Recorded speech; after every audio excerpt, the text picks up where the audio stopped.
Au niveau entre autres des nœuds, du montage, il faut prendre quand même soin de s'appliquer. Ça serait dommage de perdre le premier poisson parce qu'on s'est précipité sur un nœud qui est mal fait. Donc on va quand même faire attention. Allez, comment? Je me suis lancé un défi en venant ici pêcher l'Aïmara. Ce que j'aimerais, c'est... Voilà, j'ai choisi un petit peu des actions différentes.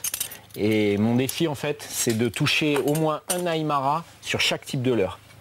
Donc en fait, bon, déjà, le leurre de base, le popper. Donc ça, on sait que c'est une arme redoutable ici. Ensuite, toujours en leurre de surface, le stick bait, le fameux leurre qui nage en walking the dog. Alors là, un leurre assez original, toujours un leurre de surface, mais en fait, c'est un espèce de... comme un crankbait de surface, là, qui fait énormément de bruit, très trapu. Ça, c'est redoutable aussi.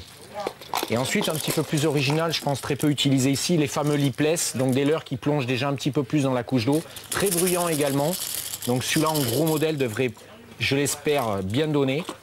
Ensuite, là, on passe sur un tout autre sorte de leurre, en l'occurrence le spinner bait. Là, j'ai amené des gros modèles qui sont normalement réservés à la pêche du brochet américain, le fameux musky. Donc normalement qui devrait résister aux assauts des Aïmara. L'hameçon est robuste, ça devrait le faire. Et alors là, quelque chose qui n'est pas toujours facile à trouver, une grosse cuillère tournante. Vraiment énorme, que j'utilise habituellement pour le silure. Elle fait énormément de vibrations et ça risque de faire venir les Aïmara de loin.